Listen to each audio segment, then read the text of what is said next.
Hi, this is Rob. I'm going to show you how to do the exercises that go along with the video lesson, subtracting mixed numbers. Are you ready? Let's get started. For our first problem, we have 5 and 7/9 minus 4 and 5/9. And you'll remember from the video that to subtract mixed numbers, it's easier to have them in stacked form. So let's rewrite this in stacked form. So we have 5 and 7/9, and then 4 and 5/9. And I'll put the minus symbol there. And now we just subtract column by column. We subtract the fraction parts and then the whole number parts. All right? We have 7/9 minus 5/9, and that gives us 2/9. Then we have 5 minus 4, and that gives us 1. So our answer is 1 and 2/9. For problem 2, we have 7½ minus 4. And we're going to rewrite this in stacked form as well, but we have to be careful because with 4, we don't have a fraction part. It's just a whole number. But we can still subtract it just as easily, but we need to make sure that the whole number parts line up. So we have 7 and 1/2. Then when we write the 4, we need to make sure we have it in the whole number column. We line it up with the whole number part of the other mixed number. And we have a minus and our answer line right there. So we have 1/2 minus nothing, so we have 1/2. And then 7 minus 4 is 3, so we have 3½ as our final answer. For problem 3, we have 5 minus 3 1/4. And in this case, it's not really that much easier to do it in stacked form. So I'm not going to do it in stacked form. I'm just going to do it component by component. And we need to remember, though, that since this is subtraction, we need to remember that this mixed number is a group. And we can remember that by putting parentheses around it. When we have it in stacked form, the parentheses don't really help that much, so there's no point writing it out. But it can help in this case, because as I rewrite it component by component, it'll help us remember that we need to subtract the fraction part as well. So we have 5 minus 3 minus 1/4.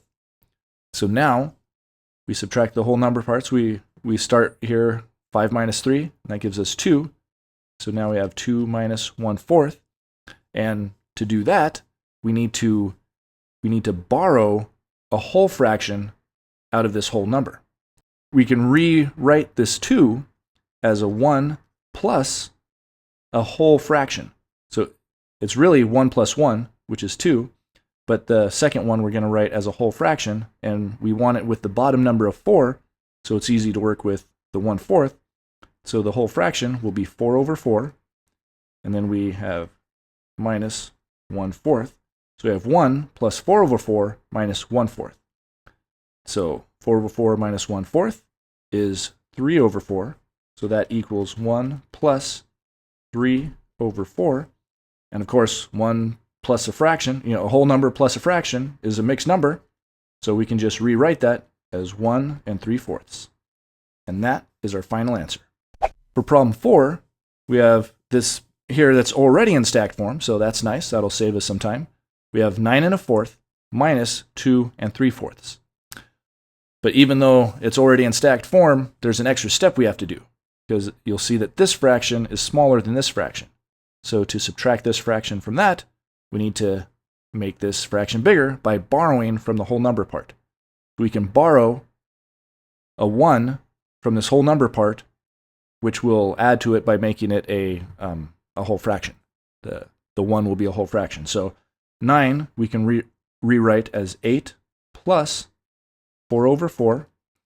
And we use the whole number 4/4, the whole fraction 4/4, because we have 4 as the bottom number of the fraction that we want to add. So we have that there, and then we just add that up. So we have 8, and then 4/4 plus 1/4 is 5/4. So we have 8 5/4, and then we're subtracting 2 3/4. Okay, and so now we can subtract the fraction parts. We have 5/4 minus 3/4, and that gives us 2/4. Then we have 8 minus 2, which gives us 6. And then this is our answer, but usually your teacher will want you to simplify it, and 2/4 can be simplified to 6 1/2. So 6 2/4 can be simplified to 6 1/2. So 6 1/2 is our final answer. For problem 5, we have 8 minus 5 1/6. So this time, we could just write this out component by component, but this time I am going to do it in stacked form. So we have 8 minus 5 1/6. And then, so we have a fraction being subtracted from nothing. So we need to get a fraction here. And you can, if it helps, you can think that this is actually, right now it's 8 0/6, but so that 0 is too small. So we need to borrow, again, we need to borrow a whole fraction from this whole number. So the 8 can be written as 7 plus 1, or we'll use a whole fraction 6/6 instead of 1, because a whole fraction is equivalent to 1. And then we can just rewrite that as 7 6/6. And then we have 5 1/6, and we are subtracting that. Here's your answer line. So 6/6 minus 1/6 is 5/6. And then 7 minus 5 is 2. And so 2 5/6 is our final answer. For problem 6, we have 5 1/3 minus 1 2/3.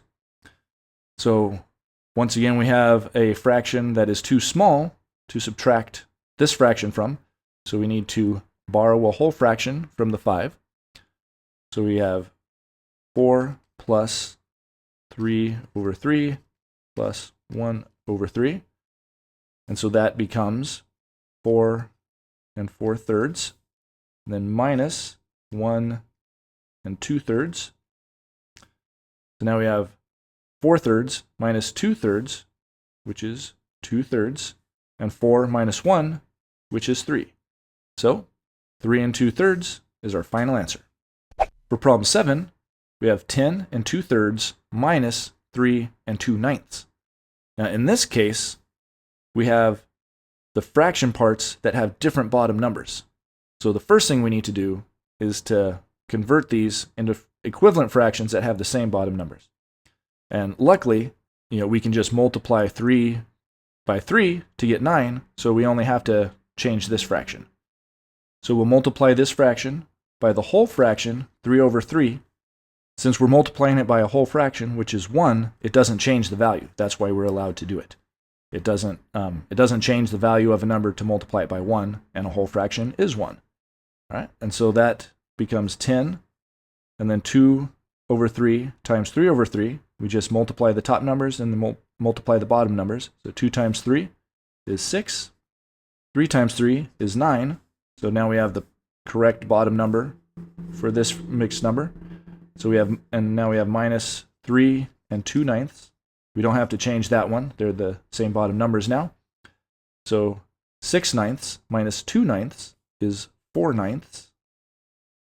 And then 10 minus 3 is 7. So our final answer is 7 4/9. For problem 8, we have 7 1/4 minus 5 2/3. So once again, we need to change these fractions into equivalent fractions that have the same bottom numbers. So we're going to have a new bottom number, and it's going to be 12. 3 times 4 is 12, so we can easily get both of these to have 12 as the bottom number. So for the top one, we're going to multiply by the whole fraction 3/3. For the bottom number, we're going to multiply by the whole fraction 4/4. And that will give us 12 as the bottom number for both of these. So we'll rewrite it over here. So the 7, and then 3 times 1, or 1 times 3, is 3. 4 times 3 is 12. Then we have minus 5. And then for the fraction part, we have 2 times 4, which is 8. 3 times 4, which is 12. So now we have another problem.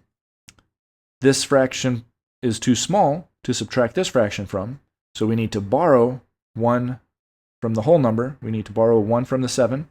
So this will be 6 plus 12/12 plus 3/12. So that becomes 6 15/12. And then we're subtracting 5 and 8 twelfths. And so now we have 15 minus 8, 15 over 12 minus 8 over 12, and that gives us 7 over 12.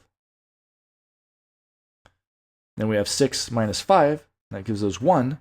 So our final answer is 1 and 7 twelfths.